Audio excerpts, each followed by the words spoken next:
안녕하세요. 저는 40대 주부입니다.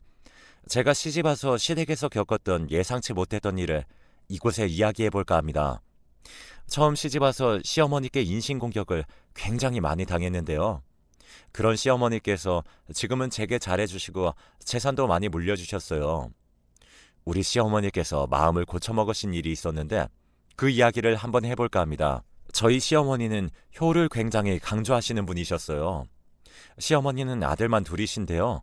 제가 큰아들과 결혼한 큰며느리고 시동생도 결혼을 해서 중학생 아들을 키우고 살고 있습니다. 시어머니는 자식들이 효도하며 사는 게 당연하다고 여기시고 대놓고 바라시는 분이신데 이 때문에 아들 부부 내외를 좀 괴롭히시는 성향이 있으셨어요. 게다가 남을 좀 무시하는 성향까지 있으셔서 저에게 마음의 상처를 좀 많이 주셨어요. 저희 친정이 여유가 좀 없으세요. 아버지가 젊은 시절부터 열심히는 사셨는데 돈 버는 재주는 없으셨어요. 그리고 운도 좀 없으신 분입니다. 제가 어릴 땐 공장을 다니며 일하셔서 돈을 버시다가 모은 돈으로 사업을 시작하셨는데 사업을 시작한 지 얼마 안 되어서 IMF를 겪으면서 쫄딱 망하셨거든요. 그 후로도 돈 버는 걸로는 운이 안 트셨죠. 너무 힘들게 살 때는 정말 먹을 게 없어서 마지막 남은 라면 하나를 엄마와 나누어 먹은 적도 있습니다. 그때를 빼고는 간신히 엄마랑 저랑 안 굶기고 사는 수준이었어요. 돈이 없다 보니 집 한 채 마련하실 여유도 없으셨죠. 그래서 지금도 월세집과 전세집을 오고 가며 살고 계세요. 제가 결혼할 때까지도 방 2개짜리 저렴한 전세집에서 지내셨습니다. 남편과 결혼을 약속하고 서로의 집안 사정 이야기도 자연스럽게 하게 되었죠. 저희 시어머니도 남편에게 저희 집이 어떻게 사는지 물으셨나 봐요. 저희 집이 남들보다 좀 가난하게 산다는 걸 아신 시어머니는 그때부터 저를 무시하시기 시작했습니다. 결혼을 준비할 때 시어머니께서는 너희 친정 어려운데 예단 같은 거 준비 안 해도 된다. 큰아이네는 집 하나밖에 없으신데 나조차고 이거 해달라 저거 해달라 하면 내 마음도 편치 않을 것 같구나. 서운하긴 한데 어쩌겠니? 우리 아들이 가난한 집 딸이 좋다는데. 넌 시집 올 때 혼수로만 제대로 해서 와라. 라고 하셨어요. 겉으로는 저를 위해주는 척 말씀하시지만 언제나 말 속에는 가시가 있었습니다. 참고로 저희 시부모님들도 엄청 잘 사는 부자는 아니에요. 집 한 채 있는 것 외에 돈을 잘 버시거나 그런 것도 아니고요. 다만 조상님으로부터 물려받으신 넓은 땅은 있으시다고 들었습니다. 아무튼 제가 볼 땐 그렇게 대단한 집도 아닌데 저런 식으로 사사건건 돈으로 사람 무시하다 보니 점점 멀리하게 되더라고요. 결혼 후에도 제게 여자는 결혼해서 며느리 되면 그 집 식구 되는 거다. 그러니까 친정 부모님한테 효도할 게 아니라 시부모님들한테 효도하는 게 맞는 거야. 내 말 무슨 말인지 알지? 라고 하셨어요. 그리고 결혼 후 명절을 맞이할 때마다 선물을 받으시면 하시는 말씀은 친정에도 똑같은 거 보냈니? 원래 사람은 받은 만큼 해주는 건데 넌 어려서부터 가난해서 부모한테 받은 거 없이 자랐을 텐데 굳이 친정에 돈 써가며 잘할 필요 없어. 원래 인생은 기브 앤 테이크야. 라고 하셨죠. 그러면서 자신은 아들들 뒷바라지 열심히 해줘서 지금 이렇게 받는 게 당연한 거라고 얘기하시더라고요. 툭하면 가난하다는 이유로 저희 부모님을 무시하셔서 시어머니를 만나고 오면 정신적 소모가 무척 컸습니다. 그나마 다행히 이렇게 시어머니를 시어머니라 부르면서 살 수 있는 이유는 언제나 제 편인 남편 때문이에요. 시어머니께서 저렇게 한 번씩 막말을 하거나 무리한 요구를 하시면 항상 제 편에서 줄곧 방패막이 역할을 해주거든요. 그래서 저보다도 오히려 남편이 시어머니 뵙는 걸 더 꺼려해요. 그럼에도 불구하고 저희 시어머니는 굴하지 않고 계속해서 할 말 못할 말 구분 못하시고 얘기를 하셨습니다. 그리고 결혼한 지 얼마 안 된 저희 부부에게 바라시는 게 참 많으셨어요. 매일 안부 전화는 물론이고 왕복 3시간 거리의 시댁에 매주 방문하라고 요구하시곤 했습니다. 저는 처음에 가난한 집 딸인 저를 곱게 보시지 않은 시부모님께 잘 보이려고 무척 애를 썼어요. 시어머니의 무리한 요구와 장단에 모두 맞춰드리려고 했죠. 매일 전화하려 애쓰고 자주 찾아뵈려고 노력했습니다. 뭐 드시고 싶다고 하면 잘 기억해 두었다가 사드리곤 했어요. 하지만 갈수록 시어머니의 요구는 점점 커지더라고요. 시어머니는 누구네 엄마는 아들 며느리가 뭐 해줬다더라, 뭐 사줬다더라 이런 말들을 자주 하셨는데요. 그런 말들을 하는 이유는 단 하나였어요. 저희더러 해달라는 말씀이셨죠. 저희 부부도 처음엔 좋은 게 좋은 거다 생각하며 잘 해드리려고 했지만 갈수록 너무나 당연스럽게 요구하시는 시어머니에게 점점 지쳐가더라고요. 솔직히 남들과 자꾸 비교하시는 바람에 신랑도 스트레스를 많이 받곤 했거든요. 제가 아기를 좀 늦게 낳았는데요. 태어난 지 100일도 안 된 아이가 보고 싶으시다는 시부모님 말에 3시간의 거리를 차를 타고 방문한 적도 있어요. 그때 아이도 저도 너무 무리했는지 감기에 걸렸고 한동안 고생을 했는데 감기에 걸렸다는 말에 시어머니는 대체 애를 어떻게 보길래 벌써 감기에 걸리게 했냐고 오히려 제 탓을 하셨어요. 남편이 그게 왜 제 탓이냐고 먼 길 오고 가느라 힘들어서 면역이 떨어져서 그런 건데 며느리 탓한다면서 시어머니를 나무랐습니다. 시어머니도 남편이 제 편을 들며 역정을 내니 본인도 기분이 상하셨는지 그거 뭐 얼마나 먼 길 왔다고 생색이냐며 소리를 치셨어요. 아무튼 그날 이후로 남편은 서서히 시어머니께 거리를 두려고 했던 것 같아요. 뭐 그 일 때문만은 아니고 여러모로 사람을 참 피곤하게 하시는 분이었기에 남편도 거기에 질린 것 같더라고요. 결혼 생활이 20년이 넘다 보니 또 여러 가지 일들이 있었는데요. 그중에 몇 가지만 얘기해 볼게요. 저희가 아기 돌잔치를 치른 후에 도련님이 결혼할 여자를 데리고 왔습니다. 시어머니께 익히들어 알고 있었지만 도련님의 여자친구네 집은 중산층 정도 되는 모양이더라고요. 그렇다 보니 시어머니는 도련님의 여자친구는 어려워하고 말도 조심히 하시더라고요. 이제부터는 편의상 도련님의 여자친구를 동서라고 말할게요. 동서가 결혼하면서 예단을 잘해오니 시어머니는 저와 비교하시며 역시 사람은 잊고 봐야 돼. 곳간에서 인심 난다고 효도도 잘 사는 자식이 잘하는 법이야. 라고 하시더라고요. 동서는 같은 여자가 봐도 딱 여우 같은 스타일이었어요. 계산이 빠르고 눈치도 빠른 사람이었죠. 명절에 몸으로 때우는 저와는 달리 돈 봉투를 내밀며 시어머니를 웃게 만드는 고수였습니다.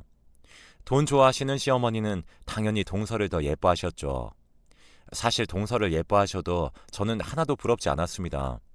그냥 시어머니와 얽히는 것 자체가 부담스러웠거든요. 그러던 어느 명절에 시어머니와 전을 부치며 음식을 준비하고 있었어요. 그날도 입이 근질근질 하셨는지 제게 또 막말을 하시더라고요. 너는 둘째 내보다 특히 더 알들이 살아라. 너희가 비빌 언덕이 뭐가 있겠니? 둘째는 그래도 친정이 좀 여유가 있어서 그나마 다행인데 너는 네가 아껴야 잘 산다. 솔직히 다 맞는 말이어도 아다르고 어다른 건데 말씀을 저렇게 하시니 제 마음은 너덜너덜해지곤 했어요. 시어머니께서 굳이 말해주지 않아도 저도 제 나름 아껴가며 살림 잘하고 열심히 산다고 생각하는데 말입니다. 그 후로도 동서와의 비교는 끊임이 없었어요. 시어머니께서 저렇게 말씀하셔도 어차피 명절이나 생일 그런 행사가 있을 때만 보이니 한 귀로 듣고 한 귀로 흘리며 살았습니다. 저는 큰 소리 내고 싸우는 걸 싫어하는 성향이에요. 보통 기분 상하는 일이 있어도 그냥 넘어가는 게 상책이다 생각하고 사는 사람입니다. 그래서 시어머니의 막말에도 잠자코 참아왔던 것 같아요. 그런데 하루는 저도 참지 못하고 터져버린 일도 있었습니다. 저희 친정아빠가 위암에 걸리셔서 걱정스러운 마음으로 하루하루 살던 때였어요. 다행히 지금은 다 나아서 좋아지셨는데 그 당시만 해도 아빠 상태가 얼마나 심각한지 알지 못했던 때였고 수술을 기다리던 시기여서 노심초사하고 있었죠. 그런데 시어머니께서 전화하셔서는 제게 에고 너희 아버지는 돈도 없는데 몸까지 아프면 어쩌자는 거야. 꼭 힘들게 사는 사람들이 힘든 일만 생기더라. 아무튼 네가 마음고생이 많겠네. 이럴 때일수록 밥 잘 챙겨 먹어야 돼. 너 입맛 없다고 우리 아들까지 굶기면 절대 안 된다. 그나저나 우리 아들이 벌어온 돈 다 그 집 병원비로 들어가게 생겼네. 아휴. 라고 하시고는 본인 할 말만 하시고는 끊으셨어요. 이걸 위로라고 하시는 건지 불난 집에 부채질을 하시는 건지 너무 화가 나더라고요. 이날 처음으로 시어머니께 화를 냈습니다. 제가 할 말을 종이에 정리해서 적은 다음 시어머니께 다시 전화를 걸었어요. 그리고 종이를 보고 제 화난 마음을 가득 담아 읽었네요. 어머님, 저희 아버지 아프신 거랑 돈 없으신 게 무슨 상관이에요? 어머님은 돈이 얼마나 많으시길래 매번 저희 집을 그렇게 무시하세요. 저 위한답시고 말씀하시면서 저희 집 뒤로 돌려가는 거 제가 모를 줄 아셨어요? 제가 그동안 어머님 하시는 말에 얼마나 상처를 많이 받고 살아온 줄 아세요? 저희 부모님이 어렵게 사시는 건 맞지만 그래도 인성은 훌륭하신 분들이세요. 자식 걱정할까봐 위암도 위험이라고 속이실 만큼 자식 생각해 주시는 분들이라고요. 그런데 어머님은 저희 볼 때마다 돈 얘기에 예단이나 비교하시고 도대체 언제까지 그렇게 어른답지 못하게 사실 건데요? 뭐? 얘, 너 미쳤니? 이게 어디 시애미한테 제 얘기 끝까지 들으세요. 아직 다 못 읽었어요. 아무튼 자식한테 잘해야 자식도 부모한테 잘하는 거예요. 그리고 지금 어머님 건강하시다고 병든 우리 아빠 민폐인 것처럼 말씀하시는데 사람 일 어찌 될지 아무도 모르는 거예요. 인덕을 쌓아야 복을 받는다고 하는데 어머님은 인덕이 너무나 부족하시네요. 이렇게 사시는데 자식들이 효도하길 바라세요? 제발 어머님 그 못된 입 좀 그냥 쉬게 좀 놔두세요. 하고는 전화를 끊었습니다. 시어머니는 제 말을 듣는 내내 욕을 하며 마구마구 난리치셨지만 저는 그저 열심히 제가 쓴 글들을 읊조리다 끊었네요. 그 후로 계속 연락이 왔지만 저는 시어머니 전화를 그냥 끊어버렸어요. 핸드폰을 꺼놓는 것보다 그렇게 전화 오실 때마다 꺼버리는 게 왠지 더 통쾌하더라고요. 제가 전화를 받지 않자 시어머니는 남편에게 전화를 했고 남편에게 제 욕을 엄청 하신 것 같았어요. 그리고 사실과 조금 다르게 남편에게 이야기를 전달하신 것 같았습니다. 남편 말로는 시어머니가 본인은 사돈어른 걱정되는 마음으로 전화했을 뿐인데 제가 자격지심에 발끈해서 시어머니께 주둥이 좀 담으려고 심한 말을 했다고 얘기하시더라네요. 그 말에 남편이 일단 알겠다고 퇴근하고 집에 가서 전화드린다고 했대요. 집에 온 남편은 제게 무슨 일 있었냐고 물었고 저는 제 핸드폰 속에 녹음된 말들을 들려주었습니다. 참고로 제가 여러 해 시어머니를 겪고 난 후부터는 늘 시어머니의 통화를 녹음하는 버릇이 있었어요. 저에게 막말을 하실 때면 녹음해서 가끔 남편에게 들려주기도 하고 그랬죠. 뭐 아무튼 남편은 핸드폰 속 녹음된 말들을 듣더니 혼자서 빵 터져서는 묻더라고요. 이거 뭐 보고 읽은 거야? 왜? 괜찮았어? 결혼 생활 5년 동안 시어머니 말들을 그동안 참아왔던 걸 알았던 남편은 저의 반격에 오히려 잘했다고 칭찬을 해주더라고요. 앞으로도 듣고 가만히 있지 말고 그냥 할 말 하라고요. 그 후로는 시어머니의 모진 말을 그냥 듣고만 있는 보릿자루처럼 살지 않았네요. 한 번이 어렵지 다음부터는 말대답도 쉽더라고요. 진작 표현 좀 하고 살 걸 후회했어요. 신랑도 이런 시어머니의 가시돋친 성격을 알고 있기에 시어머니를 기피하는 경향이 있었어요. 그래도 명절, 제사, 생신 같은 큰 행사는 단 한 번도 안 빼먹고 챙겼습니다. 적어도 자식으로서 도리는 하고 살아야 한다고 생각했으니까요. 시댁에 방문할 때마다 단 한 번도 빈손으로 들어간 적 없었고 시어머니가 뭐가 몸에 좋다더라 하면 사다 드리고 건강식품도 자주 챙겨드렸어요. 시어머니의 환갑이 다가올 무렵에는 누구는 여행을 보내줬다더라 하시며 미국 관광 다녀온 시어머니 친구분의 이야기를 입이 마르고 닳도록 하셨죠. 저희 형편에 사실 미국 여행 보내드리는 건 어려워서 동남아 여행으로 대신 보내드리기도 했습니다. 시간이 지나면서 시어머니는 동서가 편해지셨는지 동서에게도 이것저것 요구하기 시작하셨어요. 그러면 동서는 종종 제게 전화해서 시어머니 때문에 힘들다고 하소연을 하곤 했어요. 저는 그랬냐고 하고 그냥 들어줄 뿐이었죠. 그렇게 지내다 저희 가족에게 큰 사건이 생겼어요. 그건 바로 저희 시아버지께서 동맥경화에 의한 심장마비로 갑작스레 하늘로 가신 일이었어요. 시아버지는 65세의 운명을 다하시고 시어머니를 홀로 남겨두신 채 떠나셨습니다. 시아버지께서 돌아가시면서 시어머니는 큰 상실감에 빠져 무척 힘들어하셨어요. 그래서 그런지 시어머니께서 고혈압에 당뇨를 앓고 계셨는데 수치가 많이 안 좋아지셨어요. 그래서 자식들에게 더 의지하려고 하셨습니다. 그러던 어느 날 자식들을 불러 모아놓고 시어머니께서 말씀하셨어요. 내가 지병도 있고 이제 혼자 살기가 어렵네. 네가 큰아들이니까 날 모셔야 하지 않겠니? 이젠 나도 집안일도 좀 쉬고 싶고 며느리 병수발 받으면서 살고 싶구나. 시동생 부부는 모시기 싫어하는 눈치였고 제 남편은 저를 보며 난감해하더라고요. 저는 남편과 상의 후 시어머니를 모시기로 했어요. 대신 어차피 모셔야 할 거면 서로 편히 지낼 수 있게 할 말은 하면서 살겠다고 했어요. 남편은 제게 당신이 어련히 알아서 잘하지 않겠냐고 하며 정말 고맙다고 했습니다. 그렇게 저와 시어머니와의 동거가 시작되었습니다. 쉽지 않은 길이었지만 어쩌겠어요. 큰아들과 결혼한 제 운명인가 보다 하고 받아들였죠. 시어머니는 지병이 있으시다고는 했지만 무척 기운도 넘치시고 겉만 봐서는 아주 멀쩡하셨어요. 기운이 넘쳐서 그런지 잔소리도 끊이지 않으셨죠. 저는 시어머니랑 잘 지내려면 할 말은 다 하면서 지내려고 했어요. 시어머니가 오시던 첫날에는 밥상을 잘 차려드렸는데요. 그 다음날부터는 그냥 저희 가족 평소 먹던 대로 차려서 먹었습니다. 역시나 시어머니께서 반찬 투정을 하셨고 저는 시어머니께 당당히 말했습니다. 어머님, 저희 집에 손님으로 오신 거 아니잖아요. 그냥 드세요. 라고 했죠. 그 후에도 몇 번 반찬 투정을 하시면 어머님, 저는 어머님의 개인 요리사가 아니에요. 제가 집에 식재료 상하지 않게 따져가며 밥 차리는 건데 어머님이 드시고 싶은 거 있을 때마다 해드릴 수는 없어요. 정 그렇게 드시고 싶으시면 어머님이 직접 장 받아가 해서 드세요. 대신 다음에 장 볼 땐 어머님이 좋아하시는 거 말씀해 주시면 그걸로 준비할게요. 라고 했습니다. 그리고 집안일도 온전히 저 혼자 하지 않고 어머님께 분담해 드렸습니다. 제가 화장실 청소하는 날엔 어머님께 설거지를 부탁드렸어요.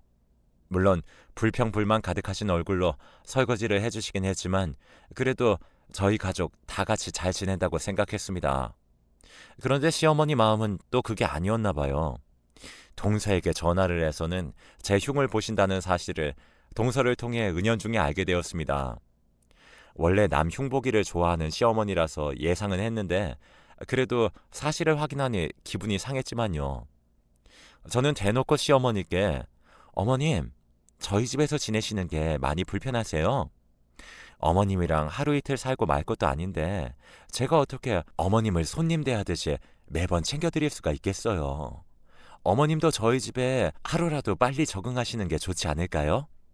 그리고 어머님이 어떻게 생각하시는지 모르겠지만 제 딴에는 많이 노력하고 있는 거예요. 그러니까 어머님도 좀 더 너그러이 봐주시면 좋겠어요. 그렇게 할 말하면서 살던 어느 날 1년의 시간이 흘렀을 무렵 시어머니께서 짐을 싸서 동서내로 가셨어요. 시아버지 살아생전에 시할아버지로부터 물려받은 땅이 있는데 동서 앞에서 어떤 이야기를 하며 그곳 시세가 얼마나 한다는 등 그런 얘기를 했나 봐요. 그리고 덧붙여서 나 죽으면 모든 재산은 나 잘 모시는 자식한테 주고 갈 거다 라고 하셨대요. 그 말에 동서가 시어머니를 동서내로 모시겠다고 했나 봐요. 시어머니는 동서 말에 옳다구나 하고 얼른 짐을 싸서 나가신 거였죠. 저와 남편은 너무 황당했는데 동서가 모신다니까 그냥 그러려니 했어요. 시어머니는 동서내로 간 이후 며칠간 제게 매일 전화를 해서는 동서내에서 대접받는 자랑을 하셨습니다. 큰애야, 여기서는 내가 아주 대접을 잘 받고 지낸다. 어제는 작은애가 내가 좋아하는 소갈비찜을 해줬지 뭐니?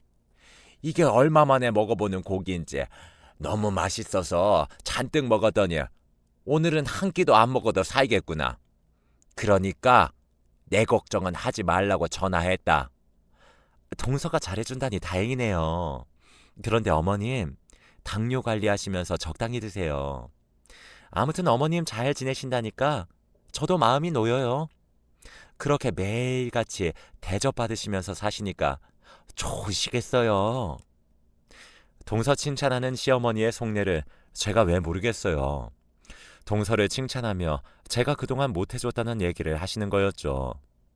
그렇게 전화를 끊기를 여러 번 했는데 어느 순간부터는 시어머니의 전화가 뜸해졌습니다. 오히려 동서에게서 전화가 자주 왔죠. 내용인즉슨 힘들어 죽겠다는 이야기였네요. 형님네 계실 때도 시어머니 저러셨어요? 노인네가 늙어서 먹고 싶은 게 왜 이렇게 많은지 모르겠어요. 어제는 해물찜, 오늘은 갈비찜, 내일은 삼계탕. 아주 돌아가면서 밥상 차리느라 허리가 휜다니까요. 동서가 정말 대단하네. 나는 그렇게 매일 차려드리면 내가 오래 못 버틸 것 같아서 그냥 우리 먹던 대로 차려드렸어. 그래서 어머님이 우리 집에 계시는 거 싫어하셨나 봐.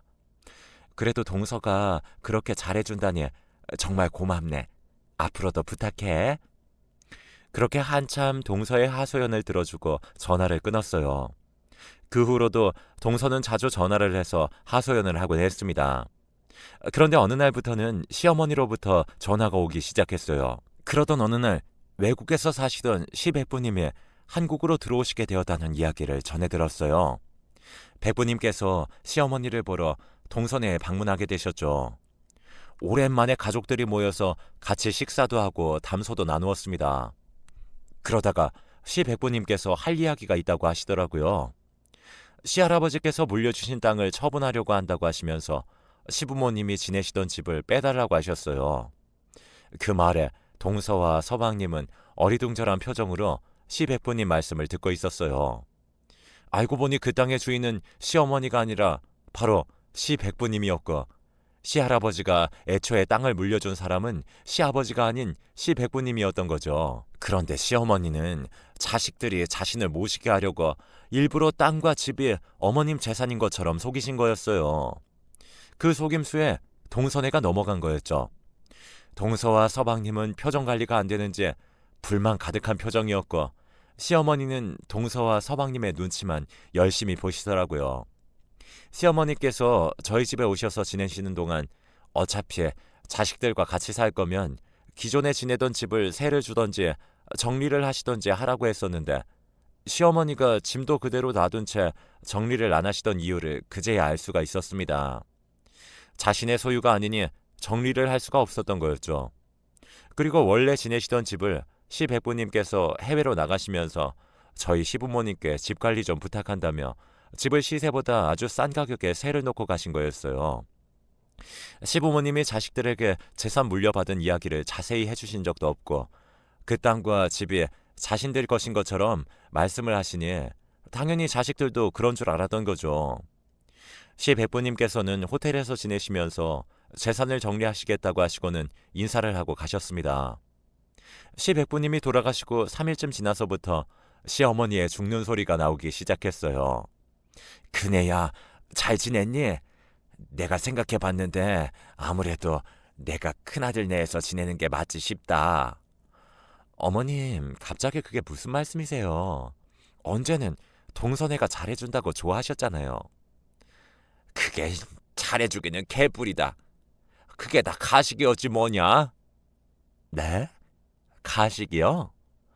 그래, 내가 재산 많은 줄 알고 모시겠다고 해서 간 건데 그 땅이랑 집이랑 내 거 아니라는 걸 알고는 완전 돌변했어. 작은 며느리도 나한테 쌀쌀맞게 대하고 작은 아들도 이제 막 나 무시하고 그런다. 게다가 손주 녀석은 할머니 냄새 난다고 같이 살기 싫다고 그러고. 아무튼 내가 생각해봤는데 그래도 너희 집에서 지내는 게 좋을 것 같아서, 네가 생각해도 내가 작은 아들 집에서 지내는 것보다 큰 아들 집에서 지내는 게 모양새가 더 낫지 않니? 아, 네. 어머님, 그런데 저희 집에 오시면 매일 좋은 거 못 해드려요. 어머님이 그냥 저희 가족 생활 스타일에 맞춰 가셔야 될 거예요. 그리고 제가 어머님 다 못 챙겨드리니까 어머님이 스스로 챙기셔야 할 일도 많을 거예요. 그래도 괜찮으시면 저희 집으로 오세요. 그래, 알았다. 고맙다, 큰애야. 그렇게 다시 시어머니를 모셔오는데 동서는 좋아서 얼굴이 폈더라고요. 동서의 속내가 훤히 보여서 제가 다 씁쓸했네요. 아무튼 그렇게 시어머니와의 동거가 시작되었고 저는 제 스스로가 불편하지 않을 만큼만 어머님을 대해드렸습니다. 가끔은 말다툼도 하고 서로에게 잔소리도 해가며 그렇게 서로 맞추어가며 살았어요. 제 아들은 할머니와 말동무도 해주고 가끔씩 바디로션 같은 선물도 사다주고 하더라고요. 아들 녀석이 정이 많아서 그런지 할머니랑 곧잘 지냈습니다. 그래서 시어머니도 제 아들을 무척 예뻐하셨어요. 그렇게 지낸 세월이 8년이었죠. 시어머니는 점점 쇠약해지셨고 예전만큼 기운도 없으셔서 그런지 잔소리도 많이 들으셨어요. 그러던 어느 날 잠깐 외출을 하고 집에 돌아왔는데 시어머니께서 거실 바닥에 쓰러져 계신 겁니다.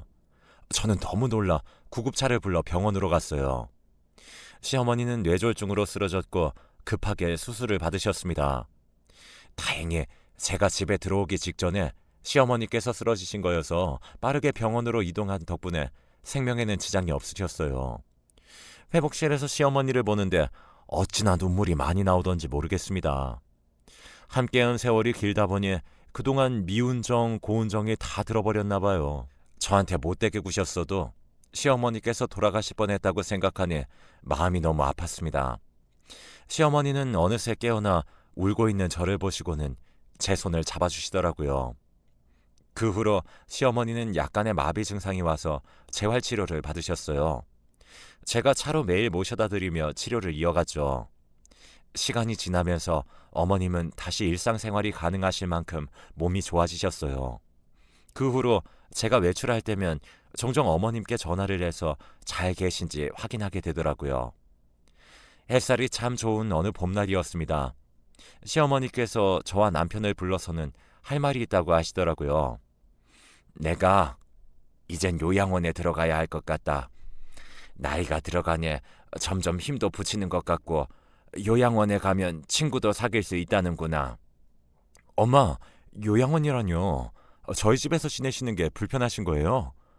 불편한 게 아니라 내가 이젠 요양원에 들어갈 나이가 된 것 같아서 그러지. 사실 전에 수술 받고 나서부터는 몸도 점점 기운이 없어지고 그러네. 아무래도 요양원에서 건강관리 받으면서 사는 게 나한테도 더 좋을 것 같아서 그래. 알겠어요. 엄마가 하고 싶은 대로 하세요. 대신 요양원에 가셨다가 영 아니다 싶으시면 다시 돌아오시고요. 아셨죠? 그래, 고맙다. 시어머니는 요양원에 들어가기로 마음을 먹으신 것 같아 저와 남편은 요양원 비용을 고민하기 시작했어요. 남편이 300만 원 남짓 벌어오는 돈에서 요양원 비용이 대략 100만 원 정도 들어가니 저희는 빠듯하게 생활을 해야 했죠. 마음은 좋은 곳에 보내드리고 싶지만 저희 생활이 넉넉지가 않아 돈 때문에 고민을 하다가 동선애를 만나서 함께 의논해 보기로 했어요. 엄마가 요양원 들어가고 싶으시다는데 내가 알아보니 한 달에 100만 원 정도는 들어가는 것 같아. 이것도 그나마 저렴한 곳 알아본 거고 내가 사정이 여유가 있으면 혼자서 부담하겠는데 아무래도 비용이 좀 부담스럽네. 그래서 반씩 나눠서 내는 게 어떨까? 아니 형, 이제 와서 요양원 비용을 대달라니. 돈 얘기가 나와서 하는 말인데 솔직히 형도 알고 있었던 거 아니야? 알긴 뭘 알아. 그 땅이랑 집 엄마 거 아니라는 거 이미 다 알고 있었던 거 아니냐고. 다 알고 있으면서 일부러 내가 엄마 모셔가는 거 보면서 속으로 나 비웃고 있었던 거잖아. 너 자꾸 말도 안 되는 소리 할래?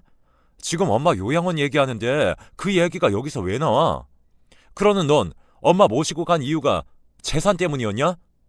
그래서 지금까지 꿍해서 명절에도 안 온 거냐고. 형이 원래 엄마 모셔야 하는데 잘 못 모시니까 내가 모신 거잖아. 너희 형수 앞에서 그딴 소리나 하고. 너희 형수가 엄마한테 얼마나 잘했는데 못 모셨다는 막말을 하냐? 당장 사과해. 서방님, 말 참 섭섭하게 하시네요. 어머님 동선회에서 1년 겨우 사시다가 저희 집에서 10년을 같이 사셨는데 못 모셨다니요. 오히려 동선회에서 잘 모셨으면 1년만 사시다가 나오셨겠어요? 그리고 동서, 어머님 모시는 동안 나한테 전화해서 어머님 때문에 힘들고 짜증난다고 했어 안 했어? 그래놓고 내가 다시 모셔갔을 때 전화 한 통 없었지? 그건 어머님이 제멋대로 짐 싸서 나가신 거잖아요. 그게 지금 내 탓이라는 거예요? 너 지금 요양원 비용 되기 싫어서 이러는 거야? 그런 거면 그냥 돈 내기 싫다고 말해. 왜 엄한 재산 얘기에 너희 형수 노고까지 무시해가면서 형제간에 싸움 붙이려고 하냐? 여보, 일어나. 가자. 서방님 정말 너무하시네요. 서방님 낳아주고 길러주신 분이에요. 저희도 서방님네 돈 필요 없으니까 서방님한테 어머님 돈 문제로 앞으로 연락할 일 없을 거예요. 동서도 그러는 거 아니야, 정말. 그렇게 어머님 요양원 보내드리려다가 형제지간, 동서지간에 싸움만 하고는 우울한 마음으로 집으로 돌아왔습니다. 참 다행인 것은 그날 시어머님은 집에 계시라고 하고 저희끼리만 모인 일이었죠. 저는 남편에게 그냥 우리끼리 요양원 보내드리는 걸로 하자고 이야기하고 어머님이 요양원 들어가시는 대로 제가 아르바이트를 구해보겠다고 했어요. 남편은 제게 미안해하고 고마워했죠. 그런데 그때 저희 시어머니께서 저희 방문을 열고 들어오시더니 지금 무슨 얘기를 하는 거냐고 하시더라고요.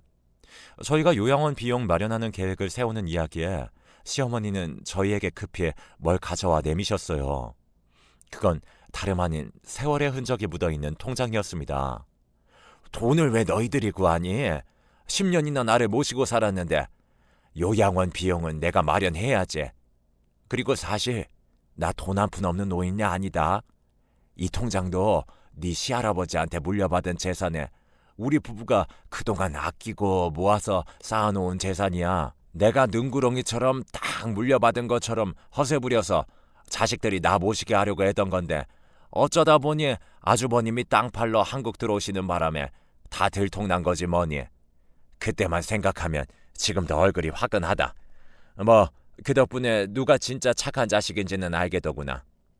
이제 이 돈으로 내 요양원 비용 내고 남은 돈은 너희들이 가져가라.